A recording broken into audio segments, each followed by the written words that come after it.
Konnichiwa. Konbanwa. Anyway, may iba po tayo. Siyempre, nag-aalala yung mga kapamilya namin dito sa Israel. Huwag kayong masyadong mag-alala sa amin. Nandito na nga kami, tapos kung mag-aalala pa kayo, mas mahirap. Nandun pa rin yung pag-iingat sa aming mga sarili. Kanina po kasi, alas 3 ng hapon dito sa Israel. Kasagsagan na marami kaming nililinis sa checkout. May kasamahan akong sumigaw na may nagbalita sa kanyang may binaril sa bus terminal malapit sa aming lugar. Pinatay siya, 19 years old. At isa siyang namatay at may 10 sugatan. Nakakabahala kasi nakapasok yung terrorist dito sa lugar namin. Kaya mahirap kayong gumala-gala sa lugar namin ngayon. At yun, balita sa TV, nationwide, dito sa Israel yung nangyari. Sa terminal mismo yun, doon sa may McDonald. At alam ko kasi dyan sa terminal ng bus terminal namin, mahigpit din kasi may scanning lang ng body. Pero hindi ganun kahigpit na katulad sa train station na ini-scan po talaga lahat ang gamit. Iiwan dun sa scanner, pati yung cellphone inilalagay dun. Wala kang gamit sa katawan. Suggestion ko lang sana, dito sa terminal ng Beersheba, dapat magkaroon din sila ng scanning. Katulad nung ginagawa sa Takana Merkasid sa Haga na Tel Aviv. May scanning dun. Pagdating di sa Beersheba, wala. Hindi ko alam kung paano nakapasok, pero sa McDonald nangyari. Maaring nagpanggap yung lalaki na yun na customer ng McDo. Basag yung salamin eh. Maaring sa labas ng McDo. Nakita doon yung bantay, tinira. Nakapasok siya eh, yung sa loob. And anyway, ipakikita ko sa inyo yung video na pinanood ko sa TV. Pero naka-Hebreo yun eh. Yun.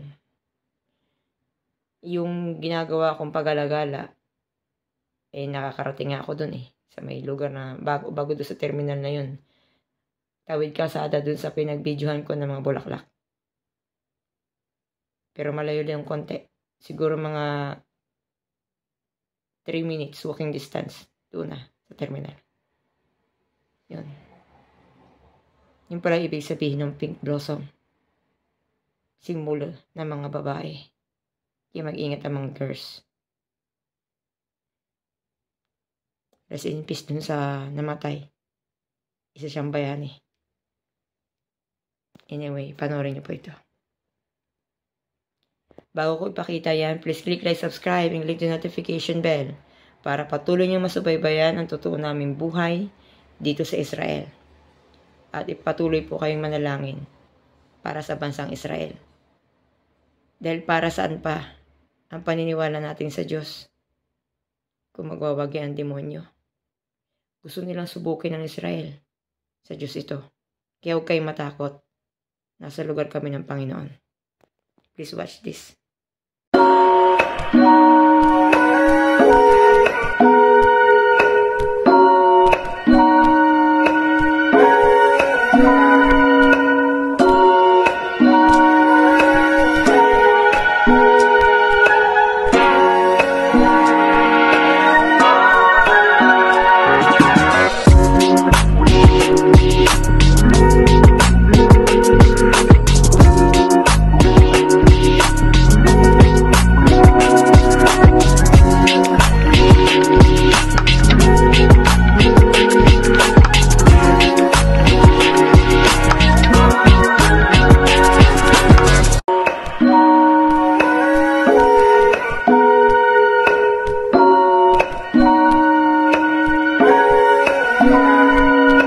תקופה מתוחה, גם דיברנו על זה קודם, נועם, הרבה מאוד התראות, גם רוביק דיבר על זה, גם אנשי המשטרה דיברו על זה, בכלל כוחות הביטחון. התקופה מאוד מתוחה הזו שבה המחבלים רוצים לבצע את הפיגוע כפיגוע השראה בדיוק בתאריך הזה של ערב 7 באוקטובר. הרבה מאוד התראות נכנסות.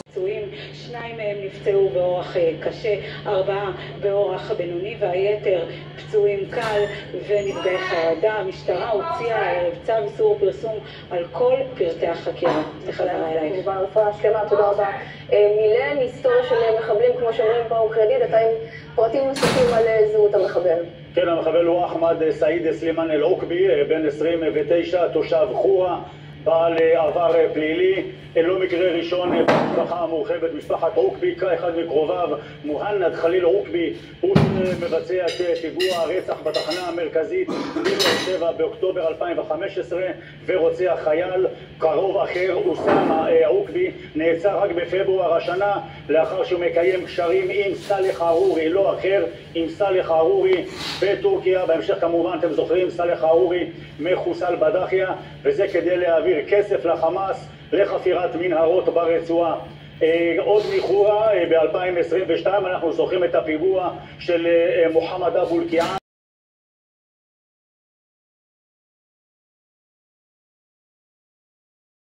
Thank you for watching po.